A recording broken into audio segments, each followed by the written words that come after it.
To me, there is not much better in life than an amazing hug.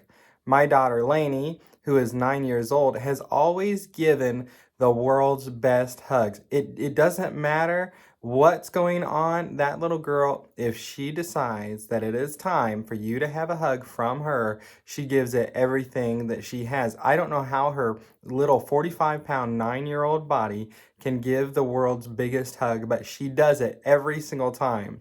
And it is the best feeling ever. If I'm having a rough day or anything that is just going the wrong way in my life, all I really want is a hug from Lainey. She can make everything better.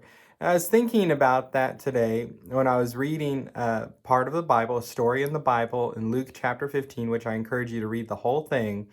But it came to mind because in this story, it tells a story of a man and his two sons, and one of the sons decided to take his inheritance early, and he left, and he lived his life however he wanted to live it. And he really partied it up and spent all the money, and everything was gone. And he found himself in a place of destruction, despair, discouragement, and he had nowhere else to turn. And so he decided to go back to his father and to his family and at least ask to be able to live as a slave in his father's house. Well, the father heard that he was coming, and he saw that he was coming, and when he was far off, he ran to his son, wrapped his arms around his son, and kissed him and restored him to a place of honor, and just forgave everything that had happened.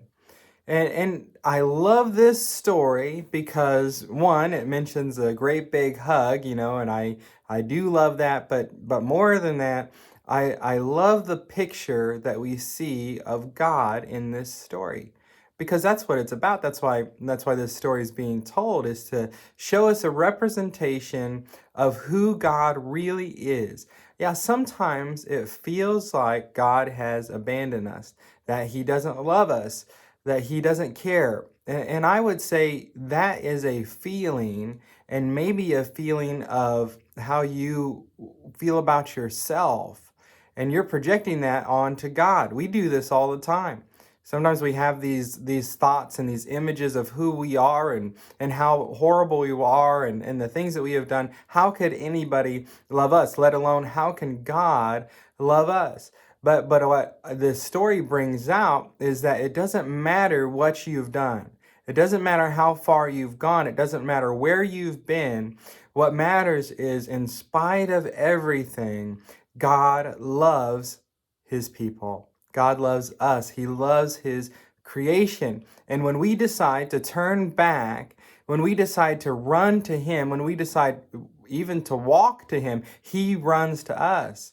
He's the God who is always there. And he wraps us up in his love and in his care and his devotion to us, and he forgives us, and he sets us free from the things that are tormenting our own lives, our minds, and then we have this ability to stand in righteousness because of the price that Christ paid, because of the love that he has for us. This is encouraging. This is like getting that warm hug from my little baby girl, my daughter.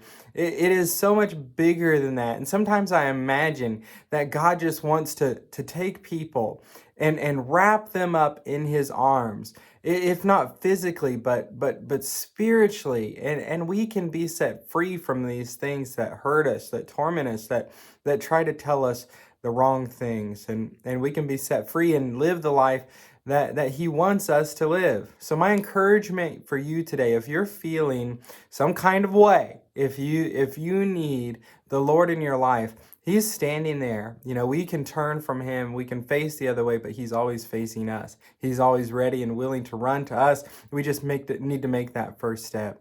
It's a good day today to be alive, and it's a good day to serve the Lord. I hope you have a great day today. And I want to remind you that if you're looking for a home church or a place to visit this Sunday, come to Cornerstone in Eudora at 10:30 a.m. We love God, and we would love you too. You have a great day, and we'll talk to you soon.